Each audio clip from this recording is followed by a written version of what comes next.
আসসালামু আলাইকুম, সবাইকে ওয়েলকাম করছি মৌটুসিস কিচেনে। আশা রাখছি সবাই ভালো আছেন।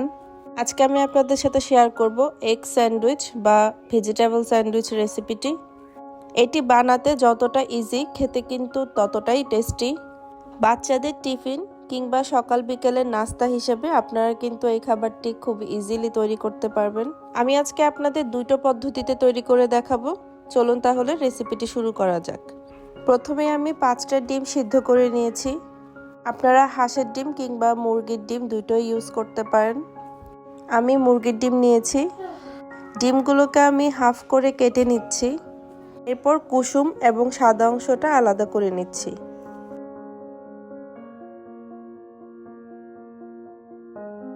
প্রথমে আমি ডিমের সাদা অংশটাকে ছোট ছোট টুকরো করে কেটে নিচ্ছি। আপনারা চাইলে এটা ছুরি দিয়েও করতে পারেন কিংবা কাঁটা চামচ দিয়েও করতে পারেন, তবে আমার কাছে কাঁটা চামচ দিয়েই বেশি ইজি মনে হয়েছে।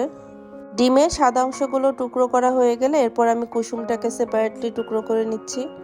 এরপর এখানে দিয়ে দিচ্ছি হাফ চা চামচ পরিমাণ গোলমরিচ গুঁড়ো, হাফ চা চামচ বিট লবণ,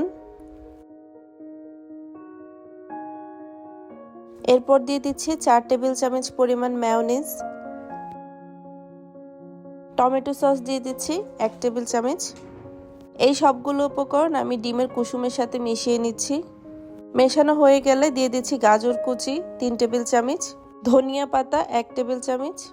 এরপর ডিমের সাদা অংশ সহ সবগুলো উপকরণ খুব ভালোভাবে মিশিয়ে নিচ্ছি।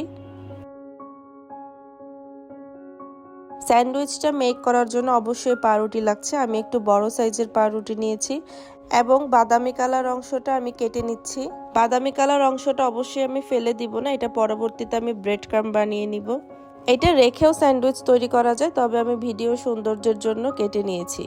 এখন আমি পাউরুটির এক সাইডে ডিমের ফিলিংটা দিয়ে নিচ্ছি অল্প অল্প করে। এরপর ফিলিংয়ের উপরে অন্য আরেকটি পাউরুটি দিয়ে একটু প্রেস করে দিচ্ছি এবং মাঝ বরাবর একটি ছুরির সাহায্যে কেটে নিচ্ছি। তো এই যে দেখতে পাচ্ছেন স্যান্ডউইচটা কিন্তু রেডি, আর দেখতে কতটা সুস্বাদু লাগছে। আমি এখন আপনাদের অন্য পদ্ধতিতে আরেকটা তৈরি করে দেখাচ্ছি।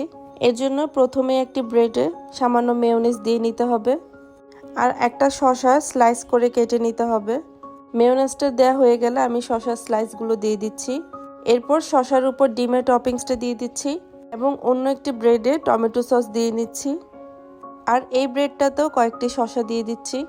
এরপর ব্রেড দুটি একসাথে করে মাঝখান থেকে কেটে নিলে স্যান্ডউইচটি কিন্তু রেডি।